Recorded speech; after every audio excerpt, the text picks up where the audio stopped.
하나님이 우리를 부르셨습니다. 하나님이 우리를 부르셨습니다. 하나님이 우리를 오늘도 세상 가운데 두지 아니하시고 지명해서 또 이 자리로 부르신 줄로 믿습니다. 대한민국에서 태어나는 남자에게 있어서 가장 피하고 싶은 것, 그것은 바로 군대일 것 같습니다. 대한민국의 건강한 남자라면 누구나 군 생활을 해야 되기 때문에 그렇습니다. 물론 예전에 그 힘든 군 생활을 해오시던 우리 선배분들의 눈에는 요즘 군대가 군대 같아 보이지 않을 수도 있습니다. 너무 편해졌어. 일과가 끝나면 핸드폰도 주고 뭐 수련회지 그게 군대야 라고 이야기하실 수도 있겠지만, 지금의 청년들에게 있어서 군대는 여전히 피하고 싶은 곳일 수밖에 없습니다. 그래서 최근 5년간 근무 이탈로 징계를 받은 장병이 4천 명에 이릅니다. 요즘도 여전히 탈영하는 사건들이 자주 일어나고 있다는 겁니다. 그런데 물론 예전하고 좀 다릅니다. 탈영하는 이유가 조금 다양해지고 또 들어보면 조금은 황당하기도 합니다. 지난 8월에는 여자친구하고 바다가 보고 싶어서 훈련소를 탈영한 군인이 부산 광안리에서 검거되기도 했습니다. 몇 년 전에는 조금 더 황당한 탈영도 있었습니다. 서산 공군기지에서 근무하던 이병이 대민 봉사를 나갔다가 복귀를 하지 않습니다.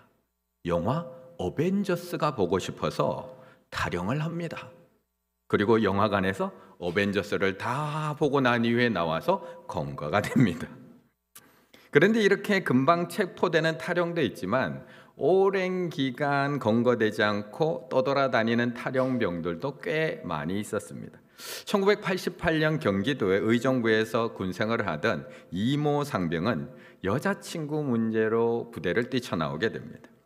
그렇게 시작된 도피 생활, 체포될 것이 두려워서 서울에 있는 자신의 집으로 돌아가지도 못합니다. 그때부터는 도망자 신세가 되어서 가명을 사용을 하게 되고 변변한 직장도 구하지 못하고 월급도 제대로 타지 못하고 나중에는 주민등록까지 말소가 됩니다. 얼마나 도망 생활이 힘들었을까? 그렇게 도망 다닌 시간이 무려 18년. 부모님도 누나도 동생도 18년 동안 한 번도 보지 못하고 살았던 이모 상병이 그 당시 몸담고 있었던 그 공장의 사장님의 권유로 18년 만에 수도방위 사령부에 자수를 하게 됩니다. 그리고 그는 이렇게 후배들에게 글을 남깁니다. 모든 사람이 다 한 번씩 겪는 군 생활을 견디지 못해 저는 20년 가까운 세월 동안 가슴에 도망자라는 낙인을 안고 살았습니다. 간혹 아무리 노력해도 힘든 병사들도 분명히 있을 겁니다. 그럴 때마다 나이 40이 된 이경환 상병, 다시 체포가 되어서 다시 상명으로 복귀했기 때문에 나이 40이 된 이경환 상병, 저를 기억해 주세요. 지금 군 생활을 이겨내지 못하면 여러분은 작은 시련에도 주저앉아 버리는 뿌리 없는 나무가 될 수밖에 없을 겁니다. 라는 글을 남기기도 합니다. 우리는 이처럼 피하고 싶어 합니다. 어려운 상황을 만나면 피하고 싶고, 힘든 현실을 만나도 피하고 싶고, 무섭거나 불편한 사람만 만나도 우리는 피하고 싶고, 나하고 너무 다른 생각을 갖고 있는 사람과 함께 있는 것도 불편해서 피하고 싶습니다. 이것은 우리 인간이 가지고 있는 회피 본능의 하나입니다. 누구나 난처하고 낯설고 싫고 어려운 상황은 다 피하고 싶어 합니다. 그런데 오늘 본문에는 우리보다 몇 배나 더 강력한 회피 본능을 가진 한 사람이 등장을 합니다. 1장 3절의 말씀을 같이 한번 읽어보겠습니다. 1장 3절입니다.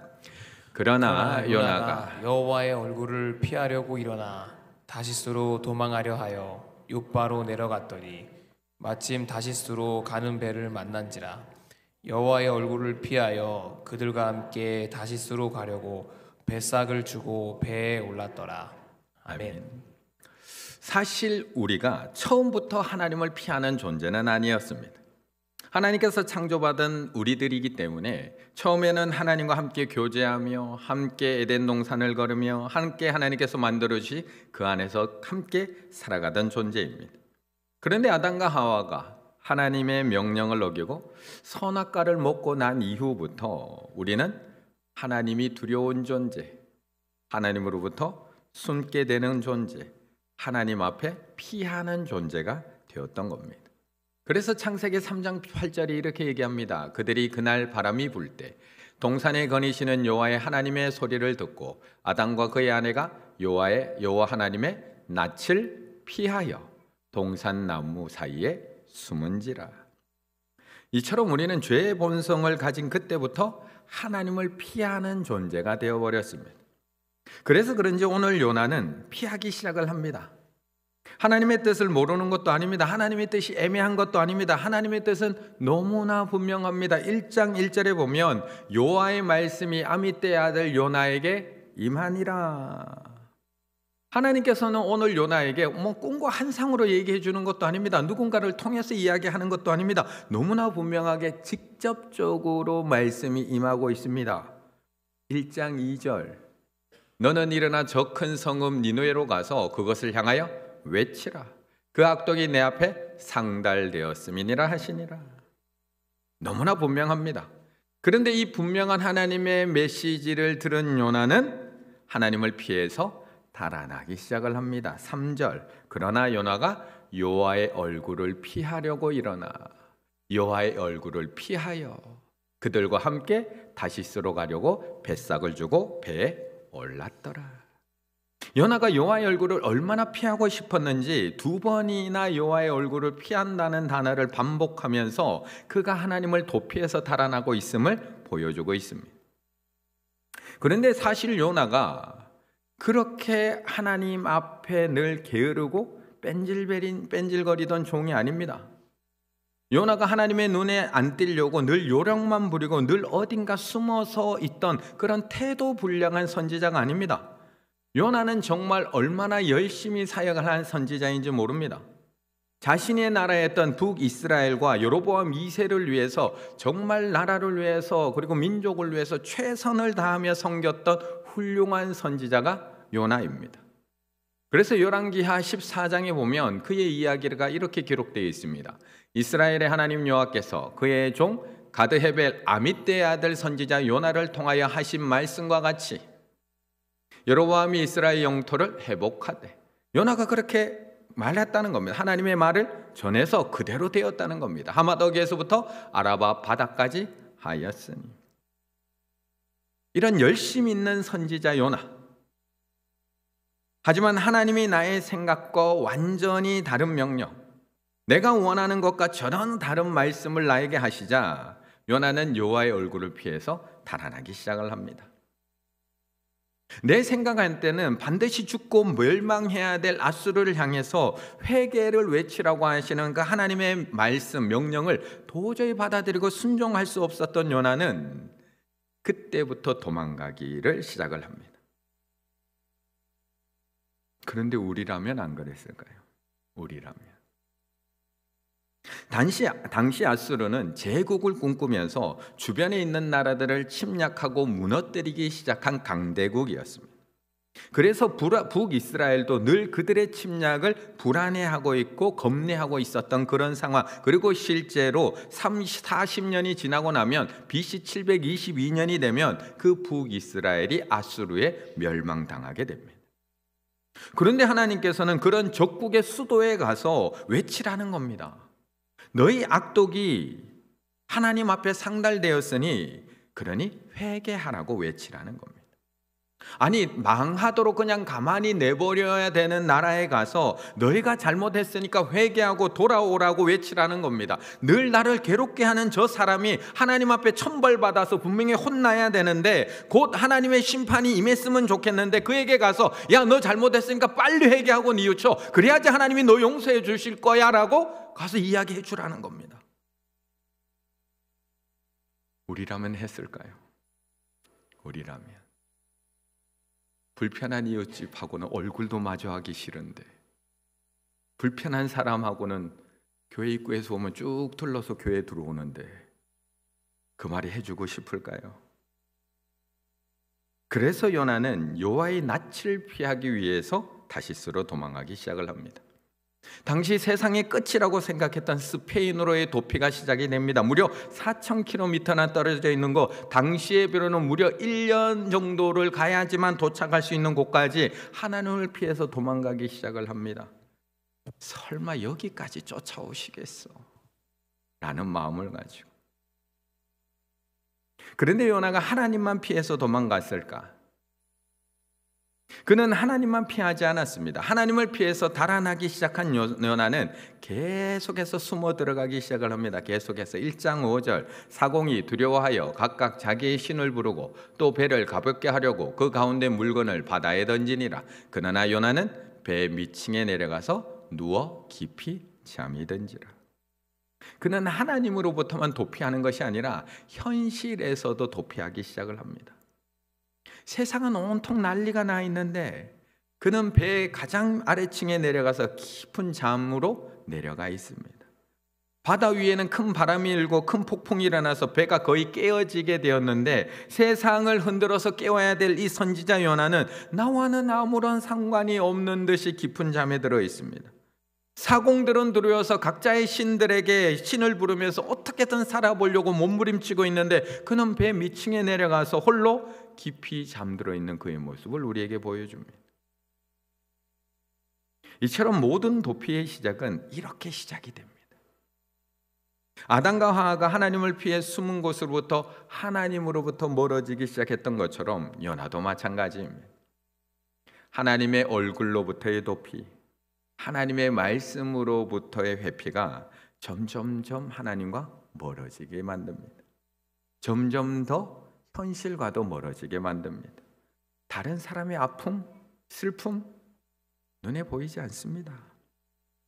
다른 사람은 큰 폭풍을 만나서 죽어가고 있는데 그는 혼자 점점 더 깊은 영적 침체에 빠져들고 있습니다. 이렇게 도망가기 시작한 요나, 어디까지 하나님을 피해서 도망갈 수 있을까요? 어디까지?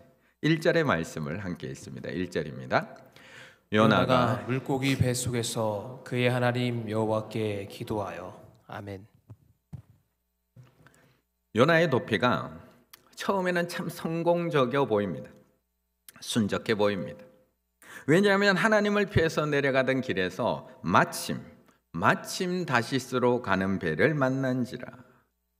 마침 만났기 때문에 그렇습니다. 아니 어떻게 여기서 너를 만나니? 아니 어떻게 이렇게 딱 이 때마침 너한테 전화가 오니? 아니 이 타이밍에서 어떻게 그런 일이 나한테 생겨? 우리는 뭐든지 잘 되기만 하면 하나님의 뜻이라고 우리는 착각을 합니다. 그것이 하나님이 기뻐하시는 일인지 아닌지가 중요한 것이 아니라 상황과 결과가 나에게 더 중요한 기준이 된다는 겁니다. 이것이 하나님의 말씀인지 아닌지는 중요한 것이 아니라 이것이 타이밍에 딱 맞게, 내가 원하는 그 타이밍에 딱 맞게 술술 풀리느냐 풀리지 않느냐, 그것을 보고 하나님의 은혜다 아니다라고 우리는 판단한다는 겁니다. 아니 하나님의 명령을 어기고 도망가는 정반대로 요나가 도망을 가면 하나님께서 그 길을 딱 막아주셔야 되는 건 아닌가요? 옆방에 갔는데 배가 아예 없든지 아니면 주머니에 뱃삭이 부족하든지 아니면 배는 있어도 배에 자리가 없든지 그렇게 어떻게든 막혀야 되는 것 아닌가요? 아니 다른 방법을 아무리 찾아도 방법이 없어서 어떻게 할지를 몰라서 방황하다가 이 길이 아닌가 봐 라고 돌아서야 되는 것 아닌가요? 그럼 우리도 금방 고백할 텐데 이건 하나님이 원하시는 길이 아닌가 봐. 그런데 마침 배가 있고 마침 자리가 있고 마침 뱃삭이 있고 마침 시간도 내가 아침에 출발하려고 했는데 어떻게 하나님이 내 마음을 아시고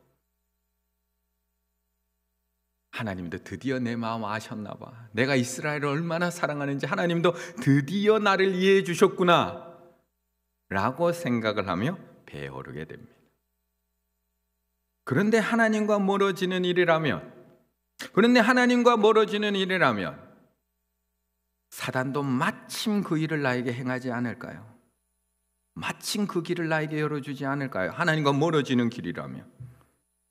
다윗이 낮잠을 자고 일어나 옥상을 거닐 때 마침, 어떻게 저렇게 때마침 목욕하는 한 여인이 거기에 올라와 있었을까요? 어떻게 그렇게 딱 때마침 요셉의 형들이 요셉을 팔려고 하는 그 순간 어떻게 그렇게 때마침 미디안 상인이 거기를 딱 지나갈 수 있는 걸까요? 그래서 우리는 단순히 잘 되면 축복, 안 되면 저주라고 생각할 것이 아니라 항상 점검하며 물어봐야 합니다. 이 일이 하나님의 말씀과 뜻에 합당한 일인가? 이 일이 하나님이 정말 기뻐하실 일인가? 하나님은 때로는 막으심으로도 일하시는데 이 막으심에는 어떤 뜻이 있는가? 그런데 요나는 마침 다시스로 가는 배가 있자 이건 무조건 하나님의 인도하심이라고 생각하며 배에 오릅니다. 이 배가 하나님으로부터 점점 더 멀어지는 배임에도 불구하고 요나는 하나님의 얼굴을 피해 땅끝까지 도망가기 시작을 합니다. 그리고 거기서도 멈추지 않습니다. 배의 가장 밑층까지 내려가고요, 거기서도 멈추지 않고 누워서 깊은 잠에까지 내려갑니다. 그리고 이제는 선장이 깨울 때까지 잠들어 있습니다. 배가 부서질 정도로 큰 바람이 불고 폭풍이 치고 있지만 요나는 자기 자신이 누구인지도 이제 깊이 잠들고 있습니다. 그리고 선장이 그를 깨우자 배 사람들이 요나에게 이렇게 묻습니다. 1장 8절, 무리가 그에게 이르되 청하건대 이 재앙이 누구 때문에 우리에게 임하였는가 말하라. 내 생업이 무엇이며 내가 어디서 왔으며 내 나라가 어디며 어느 민족에 속하였느냐 하니, 그러자 그제서야 요나가 깨닫기 시작을 합니다. 1장 10절, 자기가 여호와의 얼굴을 피함인 줄. 그때서야 깨닫게 되는 겁니다. 자기가 여호와의 얼굴을 피함인 줄을 그들에게 말하였으므로. 요나, 이제 어디까지 도망갈 수 있을까요? 어디까지 여호와의 낯을 피해서 숨어서 도망갈 수 있을까? 땅끝까지 가면 가능할까요? 아니면 배의 가장 밑층까지 숨어 들어가면 가능할까? 현실을 도피하고 살아가면 가능할까요? 깊은 잠에 빠져들면 가능할까요? 하나님으로부터 도망갈 수 있을까요? 하나님을 피해서 숨었던 아담, 과연 하나님으로부터 도망갈 수 있을까요? 동생 아벨을 죽이고 요압을 떠나서 에덴 동쪽 노 땅에 거주했던 가인, 하나님을 피해 도망갈 수 있을까요? 애굽인을 쳐 죽이고 미디안 광야로 도망갔던 모세, 사울을 피해서 미친 척하며 블레셋으로 도망갔던 다윗, 예수님을 모인다고 부인하고 갈릴리까지 다시 도망갔던 베드로, 정말 하나님을 피해서 도망갈 수 있을까? 하나님은 결코 그들을 포기하지 않습니다. 도망갈 수가 없습니다. 하나님의 자비는 어마어마합니다. 이 폭풍은 하나님이 달아나는 자들을 추적하는데 비용을 아끼지 않는다는 것을 보여줍니다. 요나 사건을 이야기하고 있습니다. 이 막대한 자비의 탁월하신 본보기가 바로 예수님입니다. 그리스도의 성육신은 하나님이 달아나는 자들을 쫓기 위해서 그 어떤 것도 아끼지 않는 사실을 보여주는 것이 바로 십자가의 사건, 성육신의 사건. 하나님의 인간 되심은 그분을 피해서 달아나는 우리에 대한 조용하고 차분한 반응이 결코 아닙니다. 그것은 하나님이 인간의 도주를 막아서신다는 것을 강력하게 알리는 사건, 폭풍과도 같은 사건이 바로 성육신 사건이라는 겁니다. 은혜의 추격자, 제가 예전에도 한번 소개해드렸던 책의 내용입니다. 빌리 그레이엄 목사님의 외손자인 튤리안 차비진 목사님이 쓴 은혜의 추격자. 이 책은 요나에 대한 하나님의 추격을 보여주고 있는 책입니다. 우리를 괴롭히는 적대국인 아수르 수도 니느웨를 용서하고 구원하고자 하시는 하나님의 뜻과 사랑을 도저히 이해할 수 없었던 요나, 그래서 도망을 시작한 요나. 그런데 하나님은 그 요나를 포기하지 아니하시고 끝까지 쫓아가고 끝까지 추격하기 시작한다는 겁니다. 이 당시의 선지자가 요나밖에 없었을까요? 하나님은 이 도망친 요나를 버리고 다른 선지자를 사용해서 니느웨를 구원하실 수 있습니다. 꼭 나야만 되는 건가요? 꼭 져야만 하는 건가요? 꼭 요나가 아니어도 하나님께서는 아무런 문제가 되지를 않습니다. 그런데 하나님은 기어코 도망가는 요나를 발걸음을 돌리셔서 니느웨를 구원하십니다. 그렇다면 하나님의 관심은 니느웨에게만 있는 것이 아니라 요나에게도 있는 겁니다. 하나님은 도망자 요나에게 관심이 있었다는 겁니다. 그렇다면 요나는 어디까지 도망갈 수 있을까요? 결국 요나는 막다른 골목에 다다르게 됩니다. 더 이상 도망갈 곳이 없는 막다른 골목까지 내려가게 됩니다. 오늘 본문 2장은 그 모습을 우리에게 보여주고 있는 겁니다. 요나서 2장 1절, 요나가 물고기 뱃속에서 그의 하나님 여호와께 기도하여. 이제 어디까지 피할 수 있을까요? 요나가 숨을 곳이 어디 있을까요? 더 이상 도망갈 곳도 숨을 곳도 피할 곳도 없는 요나, 그제서야 요나도 여호와를 향해서 얼굴을 들기 시작을 합니다. 2절의 말씀 같이 읽습니다. 2절입니다. 이르되 내가 받는 고난으로 말미암아 여호와께 불러 아뢰었더니 주께서 내게 대답하셨고 내가 수올의 뱃속에서 부르짖었더니 주께서 내 음성을 들으셨나이다. 아멘. 우리도 여러 가지 업무, 여러 가지 바쁜 생활을 하다 보면, 분주하게 살아가다 보면 우리도 스스로 입버릇처럼 이야기합니다. 이렇게 살면 안 되는데, 이렇게 살면 안 되는데 라는 생각이 참 많이 들고 또 입에서 툭툭 튀어나옵니다.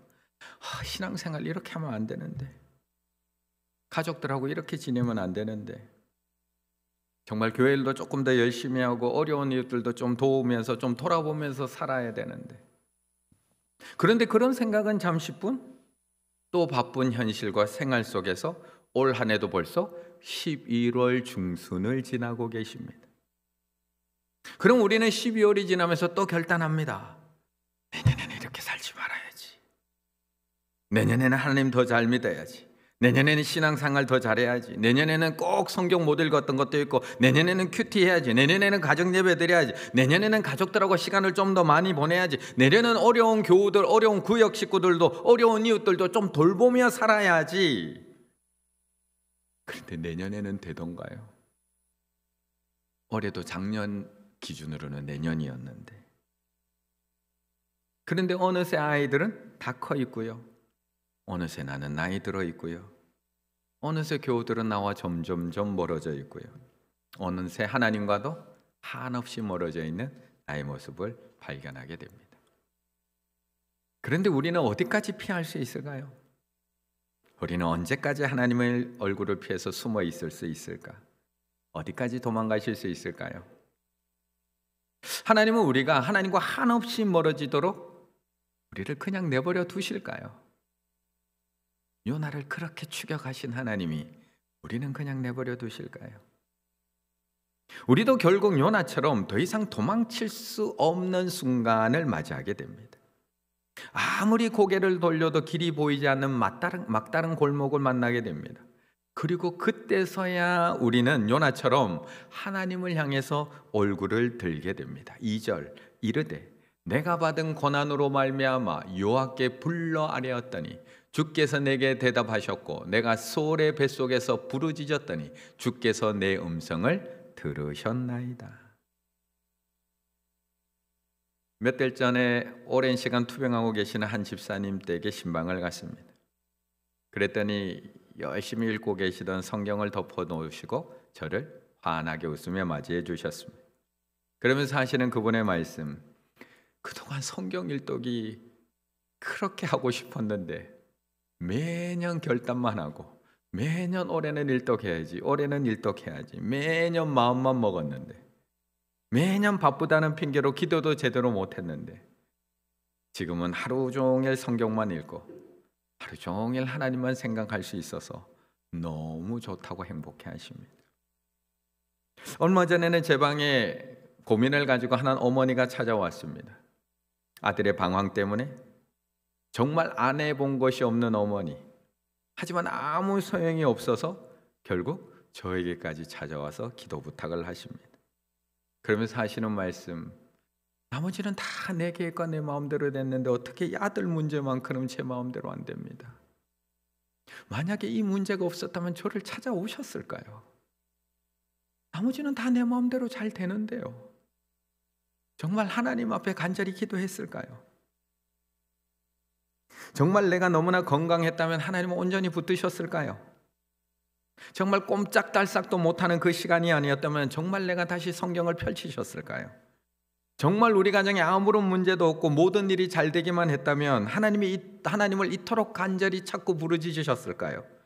정말 우리 아들이 모든 일을 척척 다 알아서 잘해가고 아무런 도움 없이도 지금 잘 살고 있다면 우리가 지금 이 시간에 절실하게 하나님 앞에 나와서 기도하며 그 자녀를 하나님 손에 맡길까요?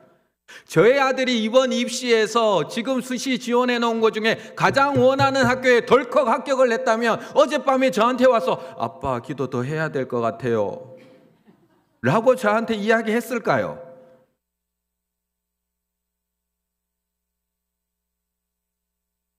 아버지의 재산을 가지고 먼 타국으로 떠난 둘째 아들도 돈 떨어지기 전에는 고개를 들지 않습니다. 내 주머니에 돈 있고 먹을 거 넘쳐나고 주변에 놀아둘 친구들 많고 모든 일들이 내 마음대로 잘 될 때 아버지 생각나지 않습니다. 그런데 흉년이라는 막다른 골목, 궁핍이라는 막다른 골목, 돼지 농장이라는 막다른 골목, 쥐엄 열매라는 막다른 골목, 배고픔이라는 막다른 골목에 다다라서야 고개를 들기 시작을 합니다. 누가복음 15장 이에 스스로 돌이켜 이르되 이에 스스로 돌이켜 이르되 누가 고개 들라고 하지 않습니다. 이에 스스로 돌이켜 이르되 내 아버지에게는 양식이 풍족한 품꾼이 얼마나 많은가 나는 여기서 줄여 죽는구나. 그러나 하나님의 은혜는 너무나 커서 두 부류의 도망자도 두 부류가 있다고 이 책에서는 이야기합니다. 한 부류는 범법자, 하나님은 없어, 나한테 응답 안 해주신 거 봐선 하나님은 없어. 또 하나는 준법자, 내 힘으로 이 일 이룰 거야, 하나님은 응답하지 않으셔도 나 혼자 이거 이룰 수 있어. 도덕적인 자와 부도덕적인 자, 선인과 악인 모두를 하나님은 추적하신다. 요나 이야기가 그것을 입증한다. 우리가 하나님을 피해 달려나려고 할 때 그분은 우리를 위해서 우리의 삶을 비참하게 만드는 데 전념하신다. 그리고 많은 경우 모종의 폭풍을 사용해서 그 일을 하신다.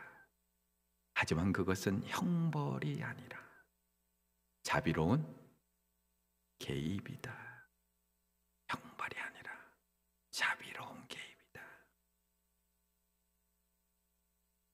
혹시 지금 막다른 골목에 서 계십니까? 내 힘으로는 도저히 어떻게 할 수 없는 물고기 백속과 같은 그런 캄캄한 현실 속에 놓여 계십니까? 도와줄 사람도 아무도 없고 빠져나갈 방법도 없고 어디로 가야 할지도 모르겠습니까? 더 이상 피할 곳도 없고 도움받을 사람, 빠져나갈 구멍조차도 없으십니까?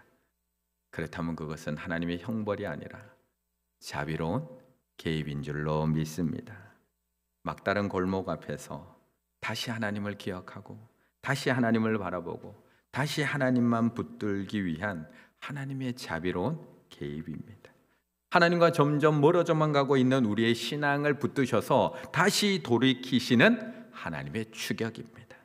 그래서 오늘 요나도 사방이 꽉 막혀 있는 상황 속에서 하나님께 이렇게 기도하고 있는 겁니다. 내 영혼이 7절부터 내 영혼이 내 속에서 피곤할 때에 내가 여호와를 생각하였더니 내 기도가 주께 이르러 싸우며 주의 성전에 미쳤나이다. 나는 감사하는 목소리로 주께 제사를 드리며 나의 소원을 주께 갖겠나이다. 구원은 여호와께 속하였나이다 하니라. 그랬더니 오늘 2장이 10절로 이렇게 끝이 납니다. 여호와께서 그 물고기에게 말씀하시매 요나를 육지에 토하니라. 그 막다른 골목에서 벗어나고 있습니다. 오늘 이 밤 다시 여호와를 향해서 여호와의 얼굴을 향해서 고개를 드시기 바라겠습니다. 내가 산을 향하여 눈을 들리라.